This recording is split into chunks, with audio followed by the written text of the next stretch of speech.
Ahmad ഹംബലിനാണ് ആദ്യമായിട്ട് ഈ അഹ്ലുസുന്ന വൽ ജമാഅ എന്ന പേര് ലഭിച്ചത്. അദ്ദേഹത്തിൻ്റെ പേരെന്താണ്? Ahmad bin Muhammad bin Hanbal Shaybani എന്നാണ്. അദ്ദേഹത്തിൻ്റെ കാലഘട്ടത്തിൽ അദ്ദേഹം ഈ ബിദ്അത്ത് ചെയ്തവർക്കെതിരിൽ പോരാടിയത് കാരണത്താൽ അദ്ദേഹത്തിന് വീട് തടങ്ക് ലഭിക്കേണ്ടി വന്നു. അതിന് പുറമെ ജയിലിൽ 2-2.5 കൊല്ലം ജീവിക്കേണ്ടി വന്നു.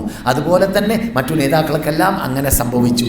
അങ്ങനെ ആ കാലഘട്ടത്തിൽ ഷിയാക്കൾ വേറെ, ബാത്തിനീസത്തിൻ്റെ ഉടമകൾ വേറെ, മുഅ്തസിലികൾ വേറെ, ജഹ്മികൾ വേറെ, മുഅ്തലിങ്ങൾ വേറെ, ധാരാളം ആശയങ്ങൾ ഉടലെടുത്തു. അപ്പോൾ അന്നത്തെ കാലഘട്ടത്തിലുള്ളതായ ഒറിജിനൽ ഖുർആനിന്റെ സുന്നത്തിന്റെ ബേക്കിൽ ആണ് നടന്നവരായ ആ ഒറിജിനൽ മുസ്ലിങ്ങൾ പറഞ്ഞു, അല്ല മുസ്ലിം പണ്ഡിതന്മാരെ, നമുക്ക് ഒരു അഡ്രസ് വേണം. അതെന്താണ്? അത് അഹ്ലുസുന്ന വൽ ജമാഅ എന്നതാണ്. എന്തേ അഹ്ലുസുന്ന വൽ ജമാഅ എന്ന പദം ഇമാം ഇബ്നു അബ്ബാസ് അല്ലെങ്കിൽ മഹാനായ സഹാബി ഇബ്നു അബ്ബാസ് ഉപയോഗിച്ച പദമാണ് ഹദീസിൽ. അതുകൊണ്ട് സത്യത്തിന്റെ ഉടമകളുടെ പേര് അഹ്ലുസുന്ന വൽ ജമാഅത്ത് എന്നത് അത് യഥാർത്ഥത്തിൽ അന്നത്തെ കാലഘട്ടത്തിൽ വിളിക്കപ്പെട്ടു എന്നെങ്കിലും പണ്ട് തന്നെ ഇബ്നു അബ്ബാസ് പറഞ്ഞു തുടങ്ങിയതാണത്. അതുകൊണ്ട് അതായിരിക്കണം എന്ന് തീരുമാനിക്കപ്പെട്ടു.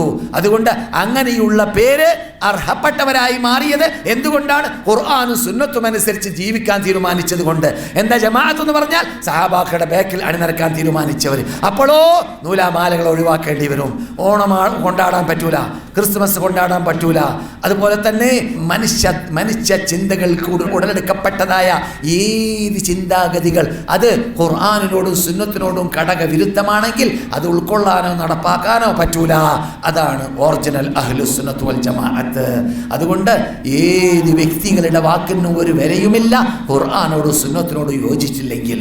ഇമാം ഷാഫിയുടെ സദസ്സ്, ആ സദസ്സിൽ ഇരിക്കുന്നവർക്ക് വലിയ സ്റ്റാൻഡേർഡ് ആയിരുന്നു. എത്രത്തോളം ഒരവസരത്തിൽ ഒരു മനുഷ്യന് വന്നിരുന്നു. സ്റ്റാൻഡേർഡ് എന്താ ലഭിക്കാൻ കാരണം?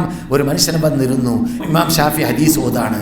ഹദീസിൽ ഇമാം ഷാഫി പറഞ്ഞു, അല്ലാഹുവിൻ്റെ റസൂൽ ഇങ്ങനെ പറയുകയുണ്ടായി. ഹദീസ് സമാപിച്ചപ്പോൾ ആ മനുഷ്യൻ എണീറ്റ് ചോദിച്ചു, നിങ്ങളുടെ അഭിപ്രായം എന്താണ് ഇമാമേ? ഇമാം തിൽമീസന്മാരോട് പറഞ്ഞ് പിടിക്കടോ അവനെ, എന്നിട്ട് എൻ്റെ ഈ സദസ്സെന്ന് പുറത്താക്കൂ. എൻ്റെ ഈ സദസ്സ് അങ്ങനെ ഹദീസ് അംഗീകരിക്കാത്ത, അള്ളാഹ് പറഞ്ഞു റസൂല പറഞ്ഞു എന്ന് കേൾക്കുമ്പോൾ അത് തള്ളിയിട്ട് എൻ്റെ അഭിപ്രായത്തിന് പരിഗണന നൽകുന്നവൻ അവൻ സുന്നിയല്ല, അവൻ്റെ സദസ്സിലിരിക്കേണ്ടവനല്ല. പിൻകാലഘട്ടത്തിൽ ഷാഫി ഇമാമിന്റെ സദസ്സിൽ ഇരുന്നവനാണെന്ന് പറഞ്ഞുകൊണ്ട് അവൻ്റെ ഹിസ്റ്ററിയൊക്കെ വരൂലേ? അങ്ങനെയാണ് ഇപ്പോൾ നമ്മുടെ നേതാക്കളുടെ ഹിസ്റ്ററിയൊക്കെ എഴുതപ്പെട്ടില്ലേ? ഇമാം അഹ്മദ് ഹംബലിന്റെ സദസ്സിൽ കണ്ടു എന്ന് പറഞ്ഞാൽ തന്നെ അത് ഗ്രേഡ് കൂടുതലാണെന്നാണ് അദ്ദേഹത്തിന്.